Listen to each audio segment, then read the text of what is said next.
On today, YouTube, back with another one, BWI2ATXF, the channel, and it's going to be a 2-for-1 today. We picked up some Invidia titanium tips. I got the stainless steel. I always wanted the titanium tips. Something presented itself locally. Shout out to Muhammad. He let me drive his manual GT 350, beautiful car. And I had this Times rear underbrace that I've had since 2021. Reason why I haven't installed it is because you got to drop the axle back. Now I have a reason, right? Just to go up under here. Some people get away with not dropping the axle back. You probably can, but you see these this bolt right here is kind of in the way. You can probably get a wrench and get it to drop down, but of course clearing up this axle back is gonna give you a little bit more clearance. So first things first, what we're going to do is get this splash guard out the way, the OEM diffuser here.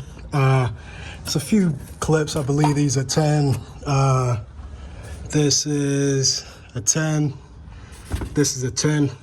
And this is one of those push clips that is not a screw. You just kind of push it in. And 1, 2, 3, 4 clips. Pop out clips that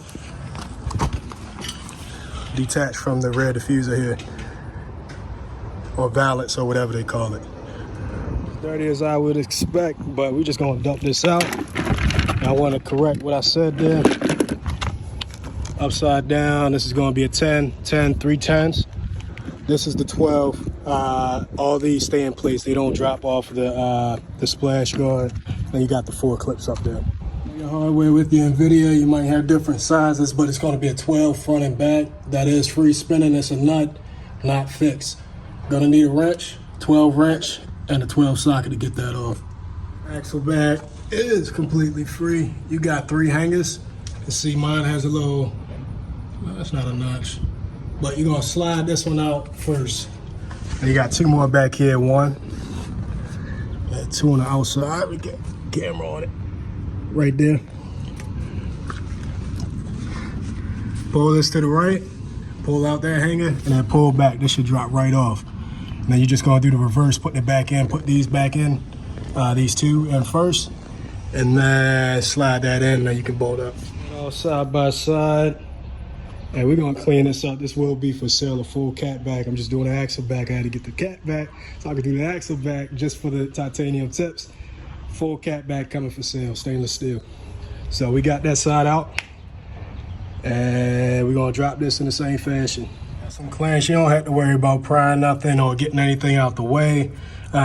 Feel free to, not remove the axle back if you want, but it does make it a lot easier. Going to put an impact on this. This is going to be a 19 and 412s right here. Be sure to disconnect this hanger here, or this wire harness attachment. There's a tab right here. Try and get that in focus. You lift up and then you pull out. Be sure not to use too much pressure on that. It will let go as long as you pull the tab up right.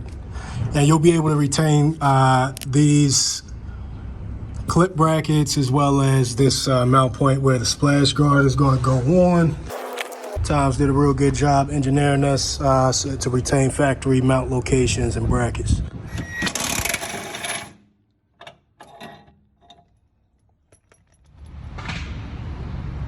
Depending on if you have enough leverage for this, you see how this kind of separates from the frame. You're gonna need to push that back. And if you got this on a lift, you probably have enough leverage to get that there. But what I'm gonna do is take this jack, push up on this subframe or bracket or whatever, and that should give me the clearance to get this bolt all the way through. Fill out, get this bolt all the way through.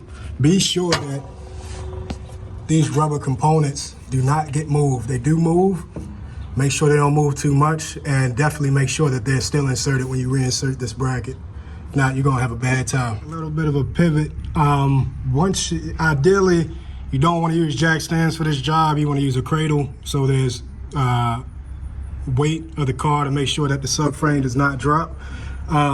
but it's not the end all be all. Once you get that jack up to get these bolts in, these outside bolts in, go ahead and secure that. You can drop the jack, and it's important to note that these bolts should not be all the way in. They should just be in there enough to start threading. And you want to start to make sure that these middle bolts line up, these 412 millimeters right here. If it does not, it should be loose enough that on the ends that you take a dead blow and just kind of knock it into place. That way you can thread these through. To get this more clearance, you don't want to let this whole thing hang and let the bolts do the work to pull up the whole assembly. What you want to do is go back to your jack up at the differential jack point here, and that's going to raise the whole subframe up simultaneously. So once you get that jacked up, the weight of the car should be kind of raising off of the jack stands, but don't raise it up too much because you still want that protection. Once that is all the way up, you want to go ahead and torque these to spec. I'll leave these on the screens. They're going to be converted from the Japanese instructions from Tom's. I think it's like 100 something, whatever. It's on the screen. You'll see it right now. And go ahead and torque everything back, and then you put this clip back in. Brace is fully installed. Torque the spec. And it was a simple install. Definitely helps if you got the axle back off, but I suspect it's not 100% needed. Now in part 2 of this video, we're gonna rehang the hanger, the axle back on the hanger. So if you never did exhaust work, WD-40 is your best friend to lubricate these hanger plugs, not plugs, but rubbers. This can also help removing if it's not pliable, if you're in like a salt state that this is just deteriorating and it's not very pliable. You want to go ahead and spray that before you remove the hanger, but this time we're just going to spray it when we hang the hanger to make it easy, let it slide right in. So again, we're going to do the back two first, and then we're going to pull that over while these back two are hung, slide it over in there, and then bolt up. Also important to note, these gaskets are sufficient. I'm just going to reuse these.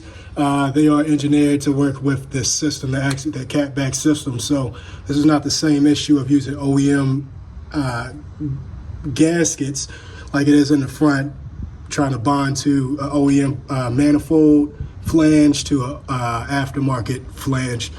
This is designed to work, and I have no exhaust leaks here. Bolted up, cleaned up the cans and the pipes a little bit. Gonna touch it up because my sweat got on it. But this is just a quick look here. Definitely looks good. Definitely looks good with the neochrome. Yeah, orange plate.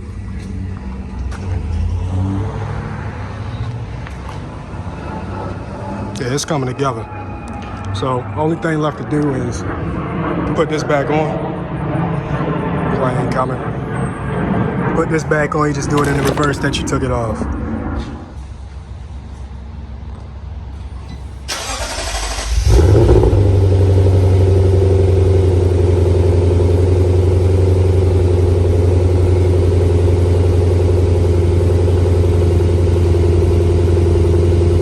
I see it coming through the tip, so there should be no leaks.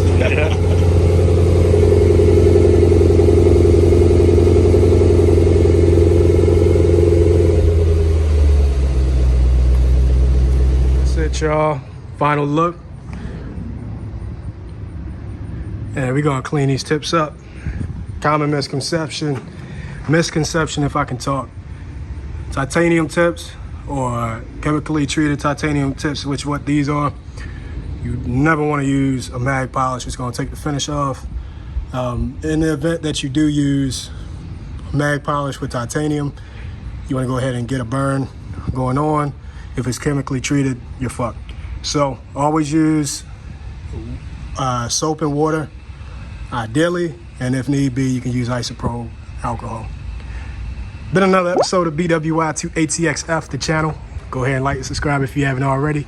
Hope this helped you out. I don't think there was any video content on that under bracing, so I hope this helped some people.